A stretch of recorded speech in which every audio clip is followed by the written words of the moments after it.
ਬਾਬਾ ਜੀ ਮੈਂ ਨਵੀਂ ਦੁਕਾਨ ਪਾਈ ਹੈ, ਕੋਈ ਗਾਹਕ ਨਹੀਂ ਆ ਰਿਹਾ, ਕੋਈ ਦੁਆ ਕਰੋ।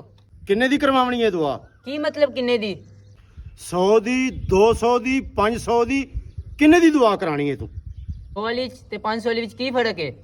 100 ਵਿੱਚ ਪੁੱਤਰ ਥੋੜੀ ਦੁਆ ਮਿਲੇਗੀ, 200 ਦੇ ਵਿੱਚ ਥੋੜੀ ਮੈਂ ਜ਼ਿਆਦਾ ਦੁਆ ਕਰ ਦਿਆਂਗਾ, ਤੇ 500 ਵਿੱਚ ਮੈਂ ਤਾਂ ਦੁਆ ਦੇ ਥੱਬੇ ਮਾਰ ਦਿਆਂਗਾ। ਤੇ ਤੇਰੀ ਦੁਕਾਨ ਦੇ ਵਿੱਚ ਗਾਹਕ ਹੀ ਗਾਹਕ ਹੋਣੇ, ਰਸ਼ ਮੁਕਣਾ ਹੀ ਨਹੀਂ ਤੇਰੀ ਦੁਕਾਨ ਵਿੱਚ। ਤੇ ਹੋ ਸਕਦਾ ਤੇਰਾ ਪਹਿਲਾ ਗਾਹਕ ਹੀ ਮੈਂ ਬਾਬਾ ਹੀ ਬਣ ਜਾਵਾਂ। ਚਲੋ 500 ਵਾਲੀ ਕਰ ਦਿਓ ਫਿਰ। ਲਿਆਓ ਫਿਰ ਮਾਲ।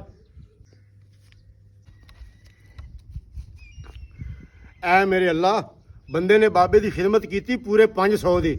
ਯਾ ਅੱਲਾ, ਇਹਦੀ ਦੁਕਾਨ ਦੇ ਵਿੱਚ ਇੰਨਾ ਰਸ਼ ਲਵਾ ਦੇ, ਗਾਹਕ ਹੀ ਗਾਹਕ ਹੋਣ। ਆਮੀਨ। ਇਹਦੀ ਦੁਕਾਨ ਦੇ ਵਿੱਚ ਪੈਰ ਰੱਖਣ ਦੀ ਜਾਨ ਲੱਭੇ, ਇਹ ਕਮਾਉਂਦਾ ਫਿਰੇ ਤੇ ਮੈਂ ਬਹਿ ਕੇ ਖਾਂਦਾ ਰਵਾਂ। ਆਮੀਨ।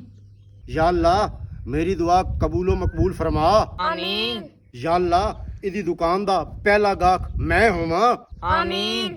ਆਮੀਨ ਸੁਮਾ ਆਮੀਨ ਯਾ ਰੱਬੁਲ ਆਲਮੀਨ। ਵੈਸੇ ਦੁਕਾਨ ਕਿਹੜੀ ਸ਼ੈ ਦੀ ਪਾਈ ਹੈ ਤੁਸੀਂ? ਜੀ ਕਫਨ ਵਾਲੀ ਦੁਕਾਨ ਪਾਈ ਹੈ, ਨਾਲ ਕੱਪੜਾ ਵੀ ਖੜ ਦਿੰਦੇ ਆ। ਬਾਬਾ ਜੀ ਤੁਹਾਡਾ ਕਫਨ ਕਿਹੜਾ ਨੰਬਰ ਦਾ ਸੀ ਵੀ ਹੈ?